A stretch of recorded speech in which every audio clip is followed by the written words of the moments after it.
Nous sommes avec Ghislaine, Madame Ghislaine qui travaille actuellement avec l'association LAMP. Elle va se présenter et nous dire un peu ses relations avec cette association et des recherches qu'elle a entamées sur Mame Fallou Fall, Serigne Fallou Fall, le fils aîné de Mame Cheikh Ibrahima Fall, tombé dans les champs de bataille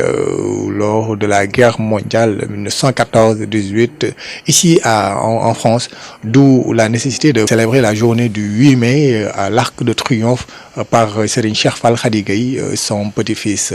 Madame Gisley, bonsoir. Je suis actuellement en stage pendant 2 mois à l'association LAMP, qui a de gros projets. Et j'ai rencontré Serigne Fallou Fall il y a quelques mois, comme ça, dans la rue, voilà. Et j'ai repéré ce monsieur avec cette grande robe et cette écharpe multicolore. Et je lui ai posé la question, mais d'où vient votre écharpe? Et il m'a dit, ben voilà, c'est les couleurs du Sénégal. Et donc, on a commencé à discuter. Il recherchait la maison des associations à Paris. Je lui disais que je connaissais. Je l'ai amené là-bas. Et on a bien discuté sur les projets qu'il avait pour aider toute cette jeunesse africaine sur Paris. Et essayer aussi, il y a beaucoup de... Maintenant que je suis là depuis... quand même 2 semaines, il y a beaucoup de gens qui n'ont jamais régularisé leur situation alors qu'ils ont un travail, ils ont une famille, et c'est vraiment important pour l'association de les aider à régulariser leur situation en France. Voilà. Donc moi je suis arrivée vraiment au début de l'ouverture du bureau. Donc nous avons des permanences du lundi au vendredi. Donc du matin jusqu'au soir en fait, parce que bon, il y a des gens qui travaillent, donc il y a une permanence aussi de 18h à 20h, et moi je suis là de 14h à 18h. Voilà. Donc on a fait, moi j'ai aidé parce que bon, j'aime bien faire tout ce qui est panneaux, voilà, les cartes de visite, voilà, aider un petit peu avec l'expérience que j'ai moi dans l'associatif. Voilà. Et ce qui m'a beaucoup plu, c'est de faire des recherches sur son grand-père. Voilà. Donc, pourquoi j'ai accepté de le faire? Parce que moi-même, j'ai recherché ma généalogie. J'ai un nom de famille qui s'appelle Richard, et en fait j'ai découvert que je m'appelais Bennett,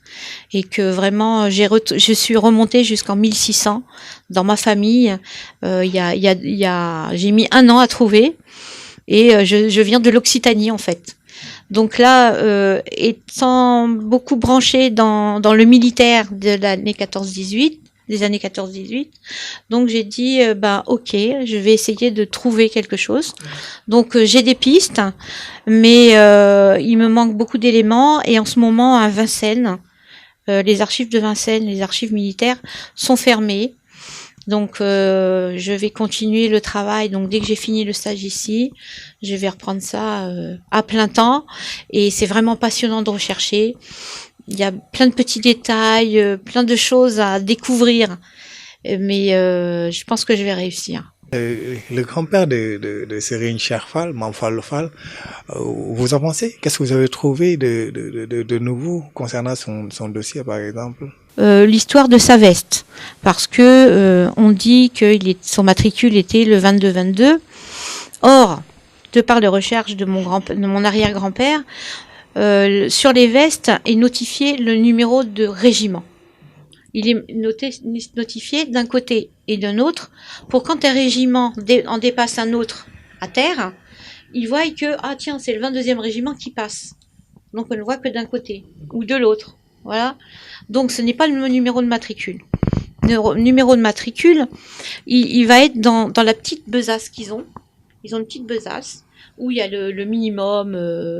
un petit peu à manger, des pansements, enfin. Et dedans, à l'intérieur, c'est gravé le nom avec le matricule. Voilà. Donc là, je suppose qu'il a échangé. Peut-être, voilà, c'est 2 frères qui se sont rencontrés. Ils n'étaient pas forcément dans le même bataillon. Il y en a un qui était dans le 22, l'autre après, à un moment, il était dans le 23e RIC, et ils ont dû échanger peut-être hein, leur petit sac. Et du coup, en fait, donc Abdoulaye Fall, parce que Abdoulaye Fall, lui, est rentré au pays vivant. Et moi, j'ai trouvé Abdoulaye Fall mort pour la France, enterré quelque part, même date de naissance, même ville de naissance. Donc voilà. Donc voilà. Je vais creuser ça dès que les archives militaires rouvrent. Je vais creuser ça. J'ai déjà essayé de chercher s'il était dans les disparus. Je n'ai pas tout fait sur les années dans lesquelles il a été dans le 22e ou 23e régiment. J'ai pas encore tout fait parce qu'il y a aussi les archives nationales, mais j'ai pas pu tout faire. Donc ça va être beaucoup de travail, mais j'espère trouver. En tout cas, de savoir s'il est vraiment disparu ou s'il est enterré quelque part. Donc normalement, il a combattu en France, il doit être enterré en France. S'il a vraiment été reconnu.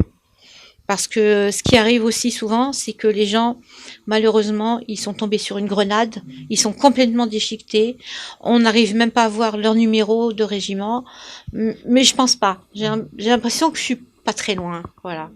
Donc j'espère pour vous que je vais trouver, voilà. En tout cas, nous l'espérons et nous vous souhaitons bon courage. Juste aussi concernant Serigne Cheikh Fall, son petit-fils, qui est là à Paris depuis quelques années, n'est-ce pas une belle initiative de commémorer son grand-père ou bien de commémorer les tirailleurs sénégalais à l'Arc de Triomphe? Oui, c'est tout à son honneur. Franchement, c'est très bien. J'ai trouvé ça vraiment, ça lui vient du cœur.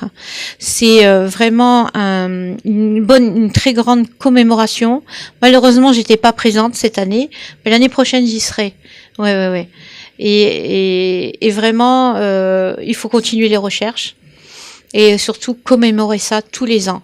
Parce que il y a quand même une grosse communauté sénégalaise ici et elle a le droit de savoir ce qui s'est passé aussi à l'époque. Et à nous revoir, Inch'Allah, très bientôt avec des résultats concrets. Merci. jërëjëf Serigne Mor Fall borom Imor Photo mi ñu àndal ci caméra bi nekk fii ci Paris di fi liggéey moom it liggéey bu am solo niñ ko waxee kon ci association Lamp pour le développement di nag association boo xëy ni Serigne Cheikh Fall Khady Gueye moom Serigne Modou Abdoulaye Fall Ndar moom Serigne Abdoulaye Fall Ndar moom maam Cheikh Ibrahima Fall moo ko fi taxawal borom ndogu yi nga xamante ni moom la ñuy togg fii ci Paris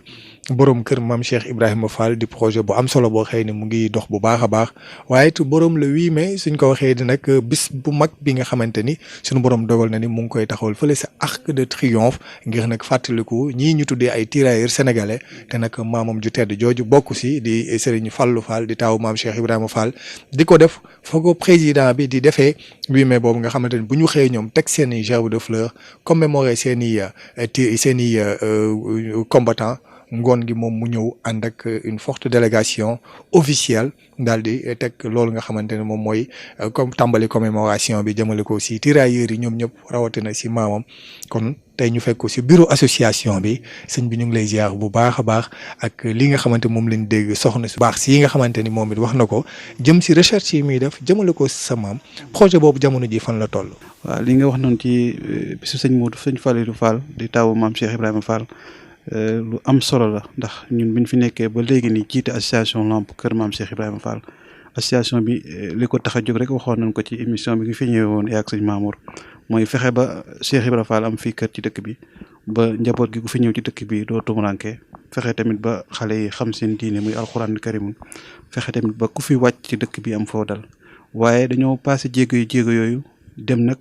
wutali wër sëñ Falilou Fall mi nga xam ne mooy taawu maam Cheikh Ibrahima Fall ndax xam nga sëñ Fallou Fall ci guerre mondiale bi la ñëwoon fi ci ndigalu sëñ Touba Xaadimu Rasuul des fi ñu am ci xalaat nag ak idée yoo xam ne nii ngir fàttaliku ko at mu jot ñu def 8 mai commémoration bi ca Arc de Triomphe ànd ko mboolem autorité français yi. xam nga Serigne Fallou moom fii la tëdd ci réew tubaab yi waaye ñuy jàpp ne ñii ne ñi nga Grèce ñii ne mi ngi Paris waaye lu wér a wér mooy ñu ngi koy wër soxna soosu ngeen dajal ci bunt bi. soxna gis li moom waa doomi réew mi la fi lay nekk bi yàlla defee ñu xamante fii ci dëkk bi sama tur sax xamu ko Fadilou Fall la muy wooyee njax jàpp ne Fall la tudd waaye xam ndax tur bi rek jàpp sama turu maam ba sëñ Fallou Fall waaw waaye mu ne ko ba sëñ Cheikh Khady Fall la tudd waaye bu ma gisee rek Fallou la muy wooyee waaye loolu ak cant la mu gis ma mu toog ci bis ci benn bërëb di xewlu nii mu gis ma li ma sol mu yére weex yi mu gis ma rek sopp ma daal di ne ma nag dama bëgg a ñëw jàppante yow ànd ak yow ci liggéey bi ci yàlla def nag boobu ba léegi mi ngi ci liggéey bi ànd ak ñun di yor association comme man waaye tamit yàlla dimbali ko mu am ay diplôme nekk na chef de gare SNCF jaar na ci institut yu bari fii ci France nekk tamit médecine en traditionnel jëkkëram tamit nekk chef taekwondo fii ci wàllum armation yor association yor mbooloo mu bëree bëri wax dëgg yàlla mu gis liggéey bi neex ko mu ne nag dafay ñaan état France ñu affecté ko fii pour mu ñëw def stage pour 2 mois bi mu ko ñaanee nag ñëw wax ma ko ma ne ko amul benn jafe-jafe ba mu waxee indi contrat jëlaat signé moom contrat bi wala 31 octobre la war a jeexal stage am loolu tax mu nekk fii nii di liggéey di defar ay CV ak di wër Serigne Fallou Fall loolu tamit maa ko jox ndigal pour mu wër ko pour ñu mën a xam fan la Serigne Fallou Fall nekk ndax lu toll ne taw Cheikh Ibra Fall tëdd fii ci réewu tubaab yi war nañoo mën a xam ba fa mu nekk ngir ñu mën koo jël delloo ko ca réew ma loolu tamit mu ngi ci liggéey baax ba am na ci ay buntu yoo xam ne piste yoo xam ne wax nañu ko ba ñu ngi am yaakaar ne Serigne Fallou Fall dana feeñ loolu daal moo fi dajale waaye bureau bii nag li ñu fi gën a dajale mooy ubbi ko pour doomu Sénégal pour doomu Afrique yi pour mën leen régulariser loolu moo tax ñu ubbi bureau bi depuis 1er juillet ay doomi Côte d'Ivoire ñu ngi fiy ñëw ay doomu Cameroun ñu ngi fiy ñëw ay doomi Sénégal ñu ngi fiy ñëw ak ay arab wax dëgg yàlla mi ngi ko tàmbalee léegi yàlla mu ngi suturaal am nay avocat yu xare ñu fiy liggéey ku ne madame Mansour ak ñeneen avocat yu xono Astou Fall dañuy ñëw fii chaque jour di liggéey di xool document xale yi pour orienter leen à nouveau les préfecture pour que ñu mën a am carte séjour bi ñu tàmbalee liggéey bi léegi nag le 1er juillet ak léegi wax dëgg yàlla amagu nañ 11 personnes yoo xam ne régularisé nañ am nañ ay kayit nga xam nga fii France day am ñoo xam ne xamuñu loi bi te fii boo xamul loi bi mën nga fay toog ay ati doo am carte séjour ñu xalaat ne doomu Sénégal yi fi nekk ak doomu Afrique fi ne war nañ leen a mën a taxaw ubbi institut boo xam ne nii gratuit leen ko defee ndax fii ñu fiy liggéey ñëpp man mii di président beeg ñun ñu fiy liggéey ñëpp ay bénévole lañ ki amuñu salaire te bureau bi ñu ngi ko jëlee nii tamit ñu ngi sant bu baax tamit taalib Cheikh Modou Abdoulaye Fall boobu ñu sëñ Sidi Diop ci Allemagne bi ñu ko bëggee wax ko moo njëkk a yónnee xaalis bi dem ci fay bureau bi ngir ñu mën ko def activité yi ñu ngi koy sant bu baax di ko gërëm waaye lii lépp liñ ci jublu mooy li ñu ne ci réew mi daal mooy fexe ba jàppale doomu Afrique ak doomu Sénégal yi fi nekk nga xam ne nii dañu mën a am kayit gis nga léegi rek dong yaa ngi fi ñëw di wut ay ñii di wut ay CV ñii di wut aide médicale d'état ñii di wut nationalité ñii renouvellement ñii rendez-vous même bas sax ñi nga xam ne seen doom dañ fiy juddu bëgg ñu déclarer leen préfecture démb rek gis li mi ngi occupé lu dossier mel noonu wax ne doom dafay juddu man sax maa dama tudd ko waaye bëgg rendez-vous rek préfecture tënn ko fii la ñëw démb ndeysaan wax ñu ko ba gis utal ko solution ba am na rendez-vous pour mën a def déclaration boobu ñu ngi remercier consulat ndax consulat mi ngi def liggéey bu mag waaye ñun dañoo ñëw ngir jàppale leen ci seen mission bi nga xam ne ni moom le président la plus jox waaye lu mel nii nag état Sénégal war nañ ci dugal seen loxo ba centre yu mel nii borom idée yu mel nii nguur gi jàppale leen pour que ñu mën ko ubbi fépp ci partout dans la France ndax yaakaar naa ne fii ci Paris benn association la boo xam ne rek boo xam ne mooy taxaw fii jóg di défendre doomu Afrique fii pour ñu mën leen a jox ay kayit ak wàllu logement. kon kàddu yu am solo yi ngeen dégg di rôle bu am solo bi nga xamante ni association Lamp pour le développement taxawal na ko fii si Paris di jàppale bu baax a baax kon doomi Afrique yi de manière générale waaye rawatina doomi Sénégalais yi ngir nag monter leen seen dossier waaye kon ngeen xam ni kon rôle association bi gën na rëy ndax fi mu tàmbalee mooy projet Kër Maam Cheikh Ibrahima Fall bi nga xam mu ngi dox bu baax a baax jëm si loolu di toggi ndogu di ko yóbbu si kër Serigne Touba yi 8 mai bi nga xamante ni moom mooy fàttaliku sunu jàmbaar yooyee Serigne Touba Xaadim Rasul yónni woon joxoon ndigal si guerru France 14-18 waaye gis ngeen tey jii bureau bi nga xamante ni day wane ni liggéeyal Serigne Touba amul tànki ginnaaw tànki kanam rek la am Serigne Cheikh Fall Khady Gueye moom Serigne Modou Abdoulaye Fall Ndar moom Serigne Abdoulaye Fall moom maam Cheikh Ibrahima Fall fii ci Paris di ko jaajëfal yan kàddu ngay tëjee. ñu ngi sant bu baax sëñ Aliou di sant sëñ Aliou Thioune mi borom télévision bi di sant sëñ Mor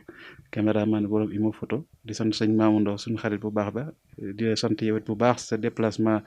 bi nga am ba ñëw ba fii ci bureau Kër Maam Cheikh Ibrahima Fall ne cëpp ci Paris ñun nga njëkk a woo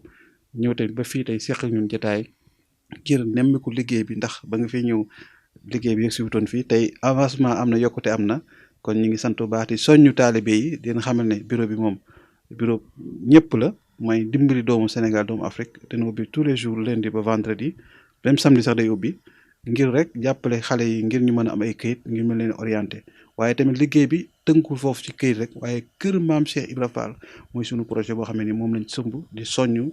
di fàttali ko tamit son excellence monsieur le président de la République Macky Sall bi ñu fi recevoir ci avant élection présidentielle yi waxtaan nañ si la ma ko waxoon mooy président ñun soxlawuñu xaalis soxlawuñu lu dul nga jàppale ñu bañ am kër Cheikh Ibra Fall fii kër gu mag goo xam ne ni day am salle am centre d'hébergement am crèche am école ba ku wàcc ci dëkk bi muy doomu Afrique muy doomu Sénégal boo ne kër Cheikh Ibra boo ñëwee ñu mën la faa fat ñun loolu leen koy ñaan nañ ci jàppale xam nañ ne mën na ko te yàlla jox na ko te li mu yor du jeex na ko suñu borom jox na ko na ko ci def kon ñu ngi soññ mboolem taalibe bi di ñaanal tamit sëñ Mountakha Mbacké Al Bassir suñu xalifa suñu yaakaar suñu borom yàggal ko fi lool te may ko wér di ko noonu la ñëw di ko ñaanal sëñ Cheikh Jëmb Fall mu fi nekkal maam Cheikh Ibrahima Fall di ko ñaanal tamit sëñ Mortala Fall xalif sëñ Abdoulaye Fandar di ko ñaanal tamit sëñ Cheikh Bintou Fall mi nga xam ne nii mooy xalif sëñ Abdoulaye Fall di ziyaare mbokki taalibe bi yëpp di siyaare waa Lamp Fall TV di siyaare mbokki jullit yëpp di leen wax daal ne bureau bi moom mi ngi fi avenue Italie boo fi ñëw ligne 5 ligne 6 ligne 7 di ubbi tous les jours pour que rek jàppale doomi taalibe yi ngir ñu mën a am ay kayit ba mën a liggéey ba mën a dellu ci réew mi wasalaamaaleykum wa rahmatullahi taala wa barakaatuhu. waaleykum salaam wa rahmatullahi taala wa barakaatuhu doonoon kon ab découverte bu ñu doon def jëmale ko kon ci association Lamp pour le développement fii ci Paris incha allah dañ leen di jox rendez-vous ci beneen ko découverte fii ci Paris ak yeneen réew rek wala yeneen gox ci biir Europe. jaajëfal bu baax a baax Serigne Mamour Ndao Baye Fall di sunu jëwriñ nga xamante ni ñoo ko fi teewaaleel jaajëfal leen bu baax a baax incha allah beneen rendez-vous du yàgg dara jaa ngeen jëf